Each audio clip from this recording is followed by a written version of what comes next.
मैं इस मौके पर सभी अपने पत्रकार साथियों का धन्यवाद देता हूं कि हर वर्ष की तरह इस बार भी हम सब लोग खजांची के जन्मदिन पर शामिल हो रहे हैं। उसको बधाई देने के लिए हम सब लोग इकट्ठे हुए हैं। खजांची जितना बड़ा होता जा रहा है, नोटबंदी की नाकामी उतनी ही हम लोगों को दिखाई देने लगी है। और सच्चाई तो ये है कि नोटबंदी दुनिया के आर्थिक इतिहास का सबसे बड़ा भ्रष्टाचार के रूप में उभर करके आया है। नोटबंदी भाजपा के भ्रष्टाचार का महासागर साबित हुई है। नोटबंदी के समय जितने भी दिखावटी लक्ष्य रखे गए थे, उनमें से एक भी पूरा अभी तक सरकार नहीं कर पाई और न दावा कर पाई है आज तक कि नोटबंदी के समय पर जो उन्होंने लक्ष्य रखे थे, वो एक भी लक्ष्य पूरा सरकार का नहीं हुआ है। नोटबंदी केवल दिखावटी उनका और दिखावटी बनकर के रह गई है। नोटबंदी का असर स्लो पॉइजन जैसा था। पिछले 8 साल में इसने किसान, मजदूर, मध्यम वर्ग, नौकरी पेशेवर लोग और छोटे दुकानदार, व्यापारी, रेडी पटरी, फेरी वाले सबको अपना शिकार बनाया और कोई वर्ग नहीं छूटा होगा जिस वर्ग को नोटबंदी की वजह से छत न पहुंची हो। नोटबंदी न केवल नोटबंदी रह गई थी, बल्कि नोटबंदी के बाद जो भारतीय जनता पार्टी के अन्य फैसले भी लिए गए, जैसे जीएसटी, और उससे भी बड़े पैमाने पे कारोबारियों का नुकसान पहुंचाने का काम भारतीय जनता पार्टी ने किया। हालांकि ये जन्मदिन हम लोगों से ज्यादा भारतीय जनता पार्टी के लोगों को मनाना चाहिए, लेकिन भारतीय जनता पार्टी के लोग न केवल तारीख भूल जाते हैं, बल्कि ये भी भूल जाते हैं कि कोई खजांची भी है। ये खजांची का जन्मदिन इसलिए हम लोग मनाते हैं, कम से कम भारतीय जनता पार्टी को याद आए कि उन्हीं की वजह से खजांची बैंक में पैदा हुआ था और आज का नाम खजांची के नाम से ही हम सब लोग जानते हैं। कम से कम उस बैंक को, मैंने पहले भी कहा और फिर कहता हूं, उस बैंक को कम से कम इसकी पढ़ाई का ख्याल रखना चाहिए था। अगर बैंक ख्याल नहीं रख पा रही थी तो भारतीय जनता पार्टी को किसी न किसी योजना में शामिल कर करके कम से कम बच्चे के भविष्य की चिंता करनी चाहिए थी। न उन्हें भविष्य की चिंता कर रहे हैं, न पढ़ाई की चिंता कर रहे हैं। अगर कोई उस बच्चे के भविष्य के बारे में चिंता कर रहा है तो केवल हम सब समाजवादी लोग, उसके अलावा कोई नहीं। जो इनकाउंटर वाले हैं उनका काउंटडाउन शुरू हो गया है। जो इनकाउंटर वाले हैं उनका काउंटडाउन शुरू हो गया है। अब वो सरकार में उतने दिन नहीं रहेंगे जितने वो सरकार में रह चुके हैं। इसी वजह से आप देखते होंगे उनकी भाषा बदल गई है, उनको सोचने समझने का तरीका भी बदल गया है।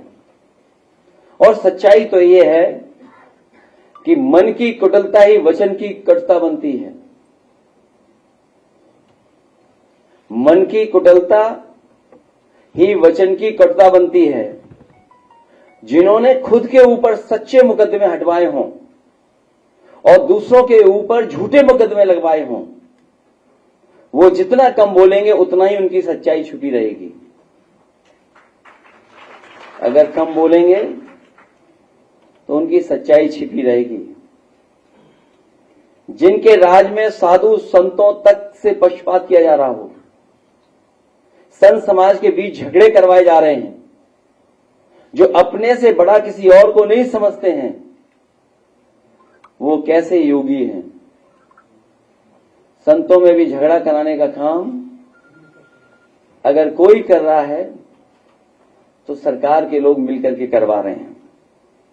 हमारे यहां कहा जाता है कि जो जितना बड़ा संत होता है, ये हमारी परंपरा रही है जो हम लोगों ने सीखी और समझी है और जानी है कि हमारे यहां कहा जाता है कि जो जितना बड़ा संत होता है वो उतना ही कम बोलता है, और जब बोलता भी है तो जन कल्याण के लिए, इसलिए उसके वचन प्रवचन कहलाते हैं।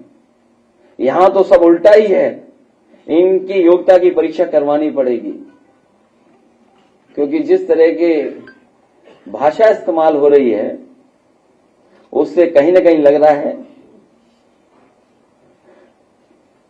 कि उनकी योग्यता के बारे में भी हमें और आपको जानना चाहिए। और व्यक्ति वस्त्र से नहीं वचन से योगी होता है।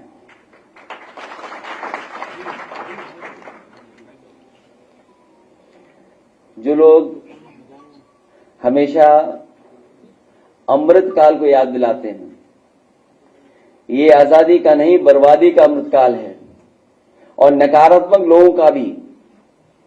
कलयुग में सब उल्टा होता है, ना तो समझो वही हो रहा है।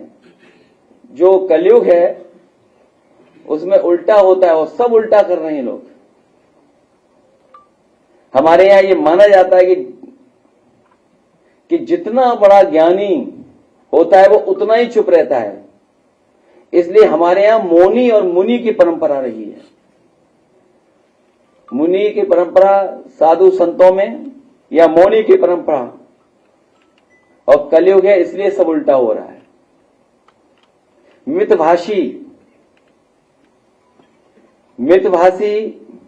वाचाल बन गए हैं आजकल। वो मितभाषी नहीं बन रहे हैं, उनका सुनिए क्या कह रहे हैं आजकल। मृदभाषी कटुभाषी बन गए हैं, सत्य वचनी झूठे प्रचारक बन गए हैं, अभय निवारण करने वाले भय का प्रसारण कर रहे हैं, परोपकारी लोग अत्याचारी का काम कर रहे हैं। जिनका काम सरकार चलाना है वो बुलडोजर चला रहे हैं, और विकास का प्रतीक विनाश का प्रतीक बन गया है। और अभी अभी सुना होगा हमने और आपने कि किसी भी सरकार को इस तरीके से सुप्रीम कोर्ट ने नहीं कहा होगा जिस तरीके से इस सरकार को कहा है। और सुप्रीम कोर्ट ने जो कहा, ये पहली बार ऐसा हुआ है कि देश में पहली बार सुप्रीम कोर्ट ने बुलडोजर एक्शन के खिलाफ उत्तर प्रदेश सरकार पर 25 लाख का भारी भरकम जुर्माना लगाया है। अगर कहीं ऐसा हुआ हो तो बताइए, जहां सुप्रीम कोर्ट ने जुर्माना सरकार पे लगाया हो और जजों ने कहा यह सरकार बहुत अहंकारी है, ऐसा लगता है कि यूपी में कानून का राज समाप्त हो गया है, उत्तर प्रदेश में शक्ति और सत्ता का अनुचित दुरुपयोग हो रहा है। ये बात याद होगा आपको, जब भी सरकार के खिलाफ हम लोगों ने कहा होगा तो इन बातों को हमेशा रखा कि सरकार अहंकार में संविधान भी भूल गई है। और बुलडोजर प्रतीक नहीं हो सकता है, लेकिन सरकार बुलडोजर से चला रही थी, और वो भी सुप्रीम कोर्ट ने फिर कहा यह बहुत मनमानी है कि आप बुलडोजर लेकर नहीं आ सकते और रातों रात घर नहीं तोड़ सकते हैं, आप परिवार को घर खाली करने का समय नहीं देते हैं, घरेलू सामानों का क्या उचित प्रक्रिया का पालन किया जाना चाहिए था, वहीं पूरी तरह जंगल राज और अराजकता है।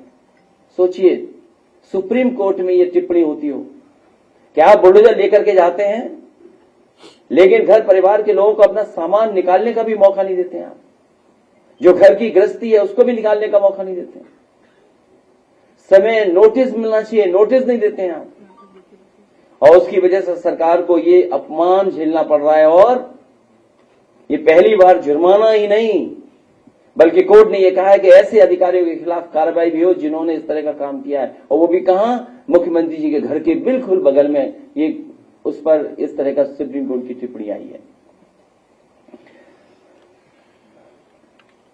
जो सरकार दूसरों के लिए न्याय का उदाहरण बननी चाहिए वो अन्याय कर रही है, इसलिए आए दिन उसे न्यायपालिका से डांट पड़ रही है, जुर्माना तक लग रहा है। पुलिस छापे मारती थी, अब पुलिस पर छापे पड़ रहे हैं। पुलिस छापे मारती थी, अब पुलिस पर छापे पड़ रहे हैं। और जहां बहुत कुछ मिल रहा है उसके बारे में कहा जाता है कुछ है ही नहीं वहां पर, कुछ निकला ही नहीं वहां पर, कुछ था ही नहीं वहां पर। जिसका काम भेदभाव मिटाना है वो भेदभाव बढ़ा रहे हैं।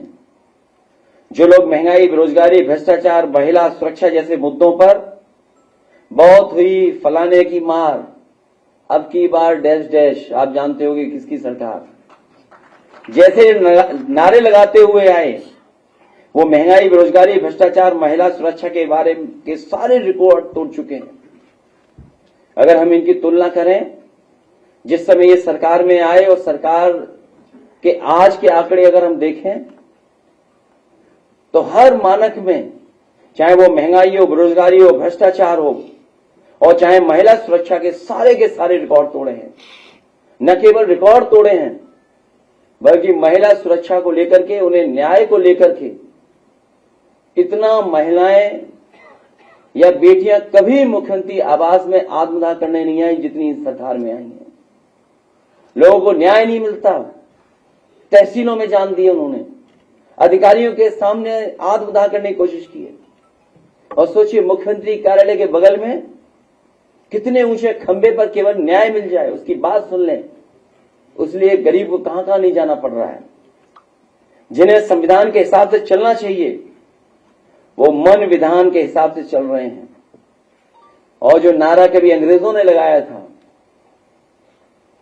अंग्रेजों के जो विचार थे, अंग्रेज तो भारत छोड़ के चले गए लेकिन अंग्रेज अपने विचारवंशी लोगों को यहीं पर छोड़ गए। जो विचार अंग्रेजों के थे वही विचार इस सरकार के हैं।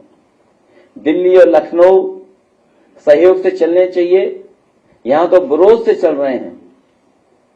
डबल इंजन उल्टे लगे हैं या आमने सामने दोनों एक दिशा में नहीं है। लगता तो यह है कि डबल इंजन जो इंजन है अब एक दूसरे को खींच रहे हैं। किस दिशा में खींच रहे हैं वो उत्तर प्रदेश की जनता बेहतर समझती है। जिन्हें सामाजिक सौहार्द के पुल बनाने चाहिए थे वो नीचे नीचे बारूदी सुरंग फैला रहे हैं। इसलिए इस मौके पर मैं यही कहना चाहता हूं कि इनकाउंटर वाली सरकार का काउंटडाउन शुरू हो गया है और उसकी शुरुआत उपचुनाव से होगी।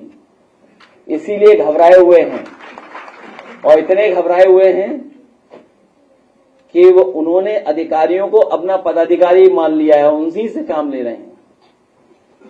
उन अधिकारी और सरकार के लोगों को नहीं पता है कि जनता उनके साथ नहीं है, जनता उनके खिलाफ है। जब जनता उनके खिलाफ है तो क्या करेंगे अधिकारी और क्या करेंगे और लोग। इसीलिए आपने देखा हो उनकी भाषा कितनी बदल गई, भाषा में क्या क्या बोल रहे हैं वो लोग। हमें उम्मीद है कि आज जब हम लोग जन्मदिन मना रहे हैं खजांची का, कम से कम भारतीय जनता पार्टी के लोग भी कुछ न कुछ उपहार खजांची के लिए जरूर भेजेंगे।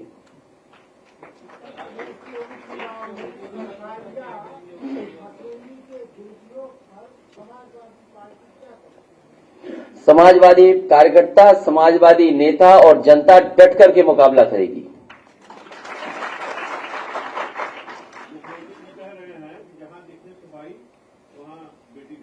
उन्हें आईसाइट चेक करा लेनी चाहिए अपनी, क्योंकि एनसीआरबी के आंकड़े झूठे नहीं हुए हैं। अगर मुख्यमंत्री जी ये बात बोल रहे हैं उसका आधार क्या है? कोई आधार तो होगा, कोई आंकड़े तो होंगे। इसीलिए जो अपने सच्चे मुकदमे वापस लेते हो उनसे क्या उम्मीद करोगे?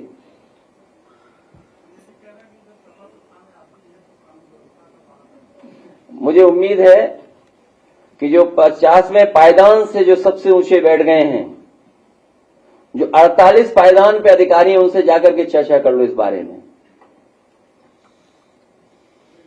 और जिनके पास कार्यकारी हो, सब कार्यकारी ही हो, उनसे क्या उम्मीद करोगे, उनसे क्या संभलेगा? सर, पार्टी की तरफ से कई बार ज्ञापन दिया गया है ईसी में कि जो कटहरी और कुंदरकी विधानसभा की सीटें हैं वहां अधिकारी मनमानी कर रहे हैं, सपा की जो गाड़ियां उनको जब्त कर रहे हैं, इस पर क्या कहेंगे सर? मैंने पहले भी कहा और फिर कहता हूं आपसे, भारतीय जनता पार्टी के खिलाफ जनता है। अब वो अधिकारियों के माध्यम से चुनाव लड़ना चाहते हैं। अधिकारी भी जानते हैं कि जनता उनके साथ नहीं है, बीजेपी के साथ। और सर, लखनऊ में ओम प्रकाश राजभर जी का एक आवास है, वहां 2 महीने पहले चोरी होती है, उसकी एफआईआर 2 महीने बाद होती है और उनके घर से चोरी हो जाती है। ये छोटी चोरियों के बारे में बात कर रहे हो, दूसरे प्रदेश में एक बड़ी चोरी हुई, इसके बारे में कब चर्चा करोगे?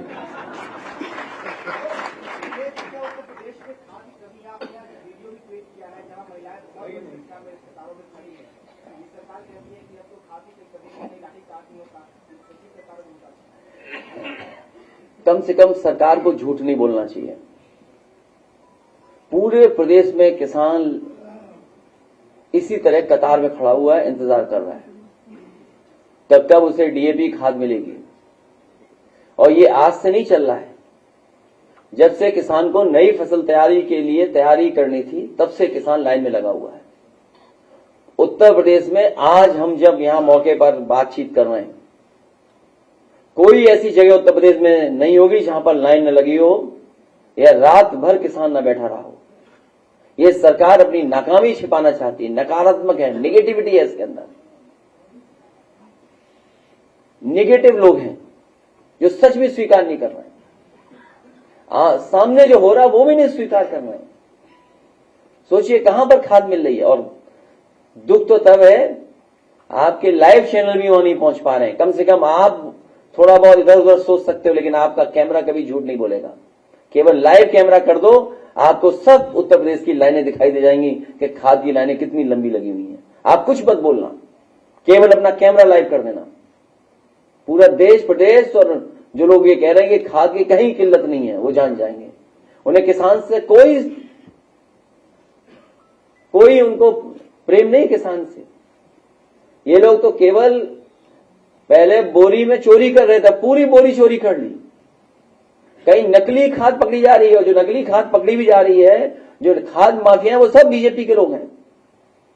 बीजेपी के लोग मिलकर के खाद माफिया के साथ ये सब काम कर रहे हैं।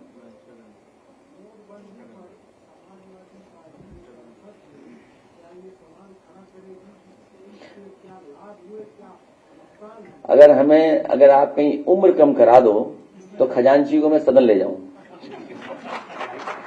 उससे बड़ा प्रमाण कोई हो तो बताओ।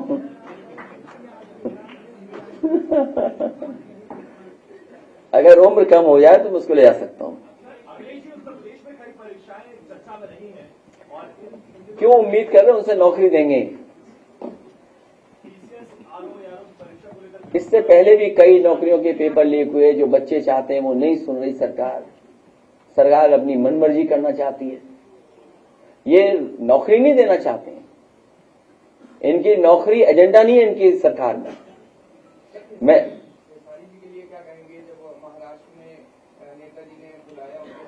मैं उन्हें बधाई देना चाहता हूं। नहीं, परीक्षा वो कराना नहीं चाहते, नियत नहीं है सरकार की वो परीक्षा कराने की।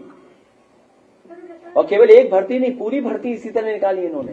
सोचिए, जब इन्होंने पुलिस की भर्ती की क्वेश्चन पेपर्स क्या कहा कि इतनी बड़ी परीक्षा हम लोगों ने करा ली, 30% बच्चे परीक्षा नहीं लिख पाए। और फिर क्वेश्चंस कितने गलत हो गए, कितने क्वेश्चंस गलत हो गए, सोचिए आप। बच्चों को कहां भटकना पड़ा। तो इनकी नियत नहीं है नौकरी देना, इनकी मंशा नहीं है नौकरी देना। तो बीजेपी के मंत्री अभी उन्नत शिक्षा भर्तियों को नौकरी नहीं दिला पाए, आपने ये मुद्दा उठाया। इसीलिए मैंने कहा कि ये जो इनकाउंटर सरकार है उसका काउंटडाउन शुरू हो गया है। जितने दिन सरकार में रहेंगे लोग, उतने दिन नहीं बचे सरकार के। अब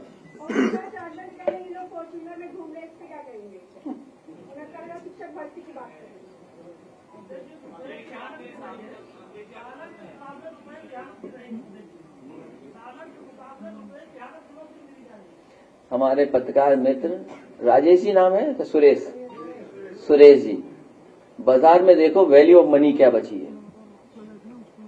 केवल डॉलर रुपया की तुलना नहीं, वैल्यू ऑफ मनी क्या बचा है, पैसे की सब कुछ वैल्यू खत्म कर दी इन्होंने।